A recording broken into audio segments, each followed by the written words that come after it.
بھارت کی وزارت خارجہ نے کہا ہے کہ عمان کے ساحل کے قریب بھارتی پرچم بردار جہاز پر گزشتہ روز حملہ کیا گیا، تاہم عملے کو عمانی حکام نے محفوظ طریقے سے ریسکیو کیا۔ بھارتی وزارت خارجہ کے ترجمان نے اس حملے کو ناقابل قبول قرار دیا اور بیان میں کہا گیا کہ جہاز پر موجود تمام بھارتی عملہ محفوظ ہے۔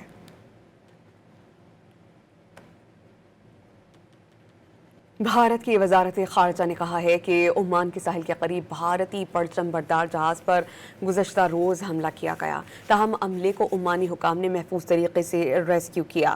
بھارتی وزارت خارجہ کے ترجمان نے اس حملے کو ناقابل قبول قرار دیا اور بیان میں کہا گیا کہ جہاز پر موجود تمام بھارتی عملہ محفوظ ہے۔